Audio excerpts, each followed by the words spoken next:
همین حین که داشتم سرحال میگرفتم شرایط مادر رو چک میکردم دوباره مادر زد زیر گریه.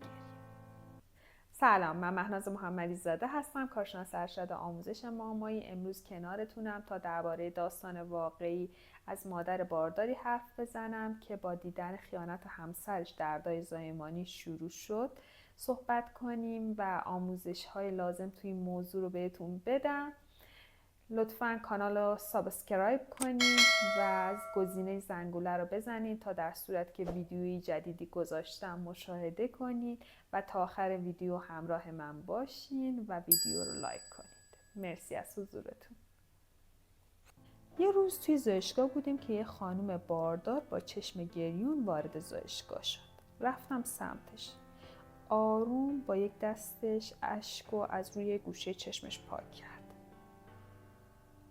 همچنان که داشت از شدت درد خم شده بود و دستش رو روی شکمش گذاشته بود با من صحبت میکرد.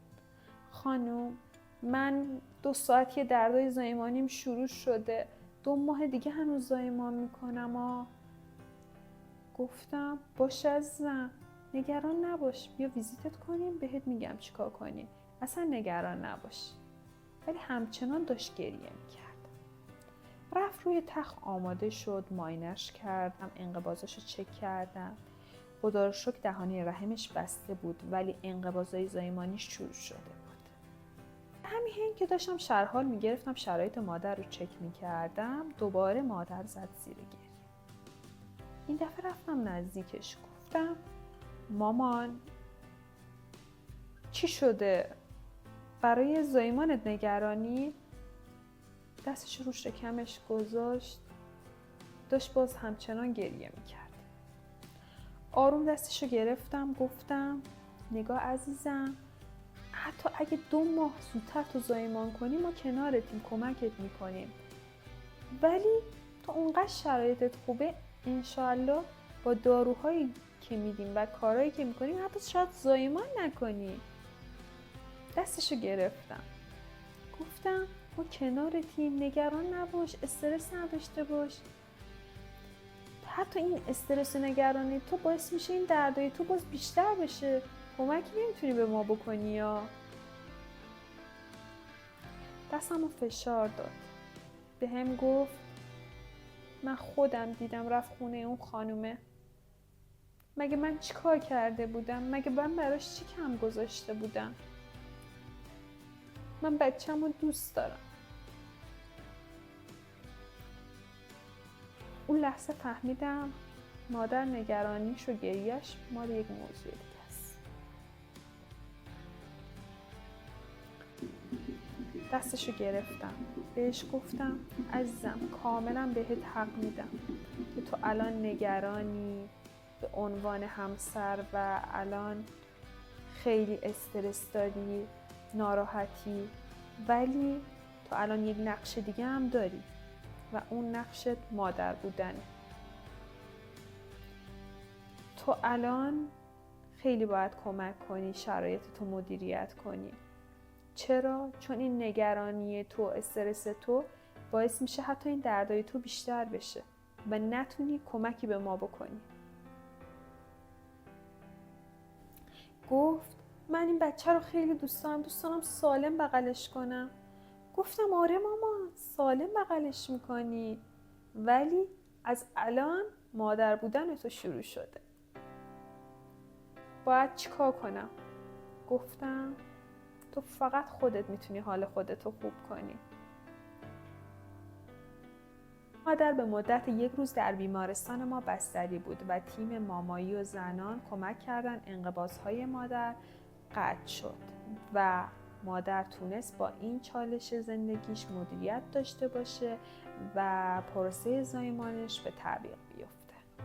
اما یک سوالی که الان برای شما مطرح میشه اینه که آیا اون تنش و فشار روحی مادر باعث شروع دردهای زایمانی و زایمان زودرس شده؟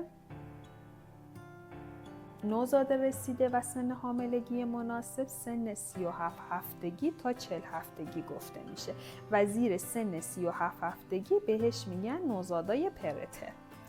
که 2/3 از مرگ‌های نوزادی به دلیل همین زایمان‌های پرترم به دلیل عوامل مختلفی زایمان‌های پرترم اتفاق میفته. نوزادهای پرترم 2 حالت دارن، یا نوزاد پرترم زودرس هستن و یا نوزاد پرترم دیررس که نوزادهای پرترم زودرس از سن 33 هفته و 6 روز کمتر گفته میشه و نوزادهای پرترم دیررس از سن 34 هفته تا 36 هفته و 6 روز رو شامل میشن. حالا خوبه بدونی چرا این استرس باعث زایمان زودرس میشه. توی این مسیری که اتفاق افتاد و سوال پرچالشی بود که ذهن خودم هم درگیر کرد، تصمیم گرفتم مطالعه زیادی تو این زمینه داشته باشم، مقالات و رفرنس های متعددی رو جستجو کردم تا بتونم جواب این سوال رو پیدا کنم. استرس به صورت وضعیت و یا شرایط نامطلوب گفته میشه که عملکرد فیزیولوژیک و طبیعی بدن مختل میشه و تو این شرایط شواهدی نشون داده شده که باعث میشه زایمان پرترم مادر افزایش پیدا کنه. اولین موردش از استرس مادری و محور اندوکرین جفتی و فوق کلیوی مادر که باعث افزایش هورمون کورتیکوتروپی و افزایش زایمان زودرس میشه. دومین مورد این استرس و احساسات منفی مادر باعث فعال شدن محور هیپوتالاموس، هیپوفیز و آدرنال مادر و سرکوب سیستم ایمنی مادر میشه که این باعث فعال شدن حاد و یا مزمن این پروسه میشه که باعث تولد نوزاد نارس و یا کم‌وزن. توجه مطالعه گسترده‌ای که روی این موضوع کردم و مقالاتی که توی ایران و یا حتی توی جهان چاپ شده همه از ارتباط مستقیم استرس و یا احساسات منفی مادر و تأثیر رو زایمان زودرس خبر دادن. همینجور که براتون توضیح دادم ما باید بدونیم که دوران بارداری خیلی دوران طلاییه برای مادران و به فکر حفظ آرامش و امنیت اونا باشیم. ممنون میشم کانال رو سابسکرایب کنین، ویدیو رو لایک کنین و گزینه زنگوله رو بزنین تا درباره موضوع مهم مامایی با هم دیگه صحبت کنین و نظراتتون رو برام به اشتراک بذارین. آیا برای شما هم اتفاقی پیش اومده که بارداریتون رو به خطر بندازه؟